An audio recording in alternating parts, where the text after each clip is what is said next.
12 જૂનના રોજ અમદાવાદ પ્લેન ક્રેશની વરસી છે. 3 દિવસ બાકી છે, પણ સૌના લોકમાનસમાંથી જે આ દુર્ઘટના છે તે 1 વર્ષ પછી પણ ખસી નથી. સૌથી મોટો ખોટ જે ગઈ ગુજરાતને તે એ કે ગુજરાતના એક સમયના સંવેદનશીલ અને લોકલાડીલા મુખ્યમંત્રી વિજય રૂપાણીને આપણે આ દુર્ઘટનામાં ખોઈ દીધા. જો કે ગુજરાતે મુખ્યમંત્રી ગુમાવ્યા, પણ ઋષભ રૂપાણીએ એક પિતાની છત્રછાયા ગુમાવી છે. વરસી પૂર્ણ થવા જઈ રહી છે જ્યારે આ દુર્ઘટનાને, ત્યારે ઋષભ રૂપાણીની શું લાગણી છે તે તેમની સાથે વાતચીત કરીશું. ઋષભભાઈ, 1 વર્ષ પૂર્ણ થવા જઈ રહ્યું છે, શું કહેશો? કેમ કે જ્યારે આ દુર્ઘટના બની ત્યારે તમે પણ કદાચ અમેરિકા હતા, અને કયા પ્રકારે તમે આ સમગ્ર પરિસ્થિતિને સંભાળી? સર્વપ્રથમ તો આ પ્રથમ વાર્ષિક પુણ્યતિથિ નિમિત્તે હું ઋષભ વિજયભાઈ રૂપાણી આ દુઃખદ દુર્ઘટનામાં મૃત્યુ પામેલા તમામ મૃતકોને ભાવપૂર્ણ શ્રદ્ધાંજલિ અર્પણ કરું છું. અને જે સંકળાયેલા પરિવારો છે એમના પ્રત્યે પણ હું સંવેદના અને પ્રેમ હું મારો રજૂ કરું છું. ઓફકોર્સ એક પિતાની ખોટ એ પૂર્વી અશક્ય જ છે, અને મતલબ એ એક સ્વાભાવિક છે કે એ દુઃખ હંમેશા રહેવાનું જ છે.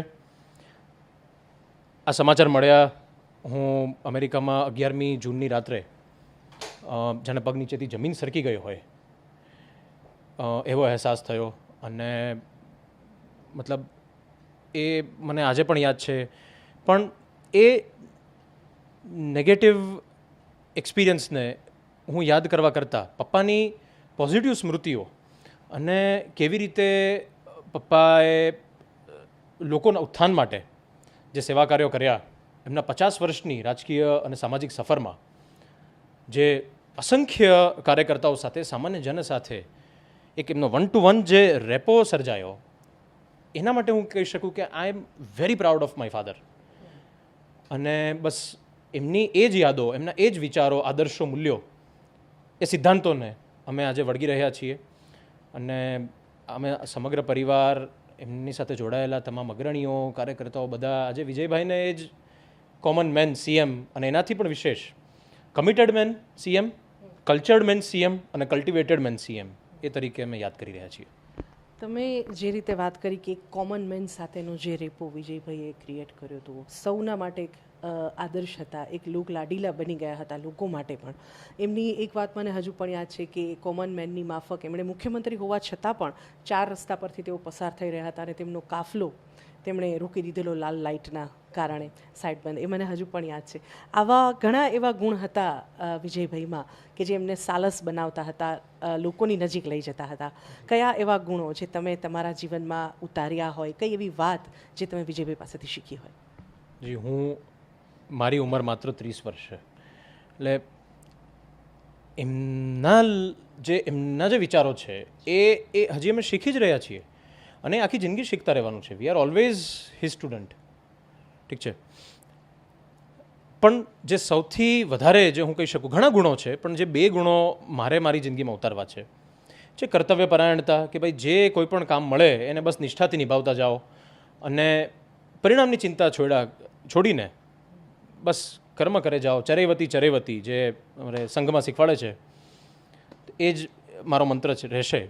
અને બીજું જે એમની સ્થિત પ્રજ્ઞતા છે કે કોઈ પણ પરિસ્થિતિ આવે, પોઝિટિવ હોય કે નેગેટિવ, પોઝિટિવમાં છકી નહીં જવાનો અને નેગેટિવમાં નિરાશ નહીં થવાનો, એ પણ અમે પપ્પા પાસેથી જ શીખ્યા છીએ.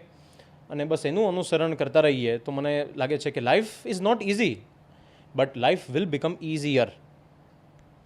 દુર્ઘટના જે પ્રકારે ઘટી, દરેક વ્યક્તિની એક એવી ઈચ્છા હોય કે જે એને પૂર્ણ કરવાની હોય જીવન દરમિયાન.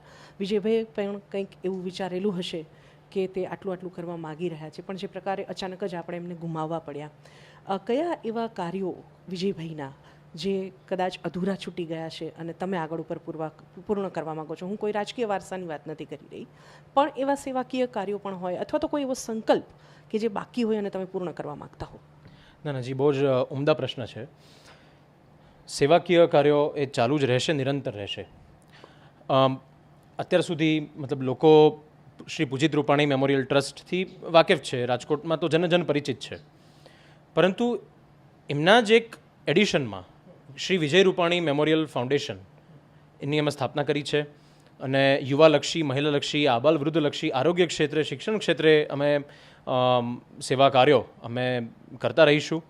અને એના જ અન્વયે તારીખ 13 જૂનના રોજ ઇન્ડિયન મેડિકલ એસોસિએશનના સંયુક્ત ઉપક્રમે એક કિડની અવેરનેસનો સેમિનાર છે રાજકોટમાં પ્રમુખ સ્વામી ઓડિટોરિયમમાં સાંજે 5 થી 7. અને 14મી જૂને સવારે 9 થી 12 રાજકોટમાં ન્યુએરા સ્કૂલમાં ફરી વખત IMAના સંયુક્ત ઉપક્રમે જે સૌરાષ્ટ્ર રાજકોટના જે પ્રખ્યાત ડૉક્ટર્સ છે, ENT વિભાગના હોય, બાળ રોગ નિષ્ણાંત, સ્ત્રી રોગ નિષ્ણાંત, જનરલ MD ફિઝિશિયન, હાડકાના ડૉક્ટર્સ, એ બધા ના સમન્વયથી અને એ અમે આભારી છીએ, બધાના અમે કૃતજ્ઞ છીએ કે એ લોકોના સહારાથી આજે એક એવો પ્રકલ્પ અમે શરૂ કરવા જઈ રહ્યા છીએ કે સર્વરોગ નિદાન કેમ્પ. પછી ત્યાં વ્યક્તિ આવે, આપ દરેક ડૉક્ટર્સ એમને ચકાસે, એમને જરૂરી જે મેડિસિન્સ છે એ પણ વિનાશુલ્કે ઉપલબ્ધ હશે, જરૂરી જે ટેસ્ટ રેકમેન્ડેડ થયા હશે ટેસ્ટ પણ વિનામૂલ્યે ઉપલબ્ધ કરાવીશું. અને બસ આ એક શરૂઆત છે, પરંતુ અમે પપ્પાએ ચિંધ્યા માર્ગ પર અમે આગળ ચાલીશું. 1 વર્ષ થયું આ દુર્ઘટનાને, પણ હજુ સુધી જે રિપોર્ટ છે સમગ્ર ઘટનાનો તે સામે આવ્યો નથી. શું કહેશો આ સંદર્ભમાં? ઇન્વેસ્ટિગેશન હજુ ઓનગોઈંગ છે, એટલે ઇન્વેસ્ટિગેશનના સંદર્ભમાં મારે કંઈ કહેવાનું થતું નથી. પરંતુ હું એટલું જરૂરથી કહીશ કે directorate general of civil aviation, DGCA, ministry of civil aviation, Bharat સરકાર અને તમામ એજન્સીઓ જે ઇન્વેસ્ટિગેશન કરી રહી છે એને અમારું રૂપાણી પરિવાર તરફથી સંપૂર્ણ સમર્થન છે. અને અમને પૂર્ણ વિશ્વાસ છે કે જે નિષ્કર્ષ આવશે એ રિપોર્ટ સ્વરૂપે બહાર આવવાનો જ છે. અને અત્યારે ઇન્વેસ્ટિગેશન શું છે શું નહીં એને કહેવાનો કોઈ એ હેતુ જ નથી.